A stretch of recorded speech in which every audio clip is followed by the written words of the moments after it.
Starting today, I will not be using the AI repricing rules on Bqool anymore in my online arbitrage business. In today's video, I'm going to tell you exactly what I'm going to do instead of doing this and why I'm going to stop to use the AI repricing rules.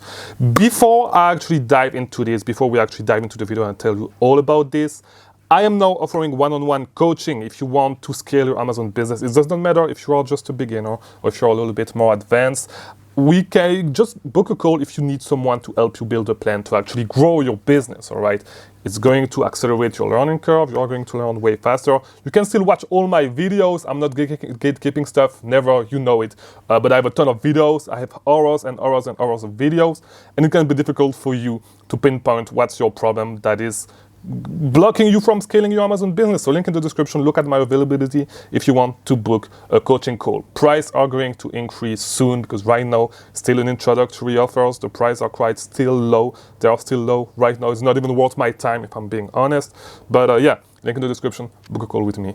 And let's talk about your business and see how we can help you grow. Second link in the description, join the Discord server. Because if you want to network, it's one of the best way to do it. And I will not stress it. I cannot stress it enough. If you want to grow your business, you need to network. And one of the best ways to do it is to talk to other people in the industry. Best way to do it, Discord server, link in the description. Be active, talk to people. You'll make some friends. And you'll learn a ton of stuff, to be honest. So, you've seen in the past, by the way, link in the description if you want to actually start using Bqool 14 days free trials, because I'm going to tell you right now, I'm not going to stop using Bqool at all. I'm just going to use it differently. I'm not going to use the AI repricing rules anymore. That's it. I love the team at Bqool. Love. Let's do it. I don't even know if the kids do it these days. I know they do some stuff with their hands. They do it with the two fingers, like the train gang signs, the round signs. I don't know how to do it. I love the team. I love the tool. But I have an issue with the AI repricing rules, and I'm going to explain it to you right now. So the main issue I have with repricing rules is that even the rule that is optimized for profit is a little bit too aggressive in chasing sales for me. Because yes, when I use the AI repricing rules, I win the buy box way more than when I use my regular rule-based rules. And by the way, I have a whole video on my rules that I use, a whole flow chart and the exact rules that I use. If you want to use them, best resource on repricing, best video on repricing that is on YouTube right now. Like, there's no competition. It's the best video, the best resource on repricing your products on Amazon, point blank. But yeah, in my opinion, they are a little bit too aggressive in chasing the buy box, even when you go with profit, like the profit maximizer rule, which is supposed to be the rule that is really geared towards making as much profit as you can. In my opinion, the AI rules are not trying to push the price back up as much as I'd like to push the buy box price higher. They are not trying to do it. And I had more success pushing the price. Like on average, I would say that my rule-based rules, and they are custom. And once again, if you want to have the exact rules, watch my other videos on my AI repricing rules. But once again, you know, with my match buy box rule that I use to push the buy box up whenever I'm winning the buy box, I see that the price at which I'm selling my items is higher than when I use the AI repricing rules. No, I think I understand why it's doing this, and we're going to talk a little bit about that. But yeah, I've seen the AI profit maximizer cutting my price on some items where there were really no reason to do it. I mean, I understand why it's doing it, but like, in my opinion, you know, the strategy that I'm going with when I price my items, and the way I want the repricer to reprice my items is I want it to actually push the buy box price up. And with the profit maximizer, it's not aggressive enough in pushing the buy box price up. It's more aggressive towards getting you more sales, which is fine, by the way, but this is not what I'm trying to go with, to be honest. So I think I have a theory on why it's going on, especially because I've heard a few people that are doing online arbitrage as well saying that. And my theory on why it's actually doing this is because, you know, when you do online arbitrage, most of the times you source sales, products on sales and stuff.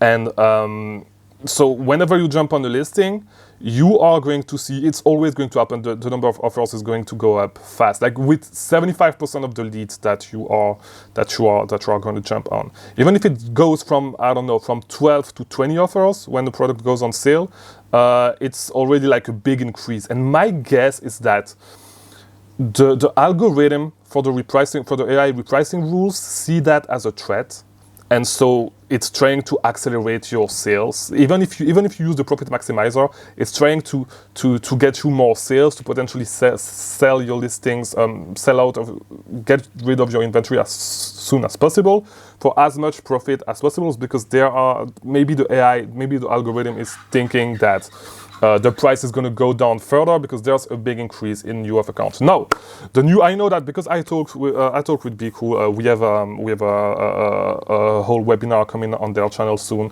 It's going to be on my channel as well soon. I don't know exactly when, in a couple of weeks. Probably not. It's already shot. It's just the editing.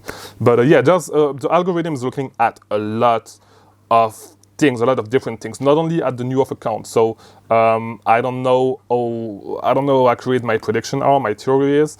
But I'm really, and because I've really seen that on those types of leads, and where in my opinion, there's really no reason to actually cut down the prices. So I think that maybe what I should do instead is use conditional rules, and for the first 30 days, maybe for the first 60 days, really work with match buy box. And then, because what I was doing was the opposite actually. For the first 30 days, I was going with the AI profit maximizer, and then I was going with the match buy box. I'm going to switch that up. And for the first 30, even for the first 45 days, maybe I'm going to go with, and I don't know if you can set up for 45 days, but I'm going to go for the first few weeks, I'm going to go with match buy box, so I can pressure the buy box to go up. And after that, maybe I will go back with AI profit maximizer, reduce the minimum cost. Because what I've been doing a lot with my repricing is that I always, whenever I was with the profit maximizer, I always had to increase my minimum price, because it was going straight from like most of the time it was tanking my listing to my minimum price for whatever reason. And on a lot of listings where the number of offers increased. Because think about it, even if it's just going from 15 to 20 offers, like it's already a 25% increase in the number of new offers, right? So maybe, this is really what I'm thinking, maybe the algorithm can think that it's a threat, it's a dangerous position to be in, and so even if you are trying to optimize for profit, maybe the algorithm thinks that it's better to actually cut down the prices to actually optimize for profit, because if you wait too long, the buy box price is going to go down anyway, and so your profit is going to be lower anyway. So it's better to cut the price now, sell right now at this profit, and get out of the listing than to wait. And it's just a theory. Maybe I'm wrong. To be honest, I would have to ask the guys at Bqool. If you actually watch this video, please. Bqool. Let me know in the comments. I don't know if you're going to watch this video, but let me know in the comments if my assumption is right, if that could be the case or not. But yeah, I'm still going to use Bqool. I'm just going to use my match buy box rule way more than I'm using the AI repricing rules. I don't think I'm still going to use the AI repricing rules for now. At least when my items go in stock, I'm not going to put the AI repricing rules on them right away. I'm going to first work with the match buy box rules that I explained in my other video. Yeah, once again, if you wanna try Bqool yourself, link in the description. It's still one of the best repricer in the market. They've been doing it for like more than 10 years, I believe. I forgot exactly how. You'll see all that in the video I made with Bqool. You'll see all that. We'll talk about all that. But yeah.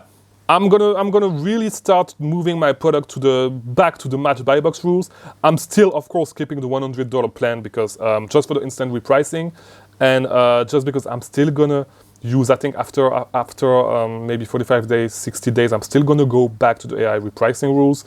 But mainly, I think on probably 90 to 95% of my listings, I will go back to the regular repricing rules. It does not mean that it does not mean that the AI rules are bad. It's just that I think that for online arbitrage, especially when you just get in stock and when you know that it's a product where the number of offers is going to go up, it may not be the adequate rule to use. I think it's more adequate for when, and this is, once again, I'm just speculating, once again, so maybe I'm totally wrong, but this is from my experience, this is what I think. Maybe it's more accurate, it's a better rule to use for those listings where the number of offers does not necessarily go up like dramatically, so maybe with wholesale, I think it's more the case. Maybe on the leads that are a little bit harder to find, and where but I think that's, I think the algorithm really see that as a threat and is trying to cut your price to increase your sales velocity. This is what I think. That's it for today's video. This is the reason why I'm not going to use the AI repricing rules anymore. If you want to keep learning about selling on Amazon, watch these videos. There's a link to subscribe to my channel as well. If you want daily videos on selling on Amazon and learn from my mistakes, and not only my mistakes, but my wins as well. So, and there was a lot of, I'm not going to talk about it. You'll see in this month's recap, but watch these videos on the screen if you want to keep learning. Subscribe, like, join the Discord server if you need coaching, link in the description. You know the drill. I'll see you tomorrow.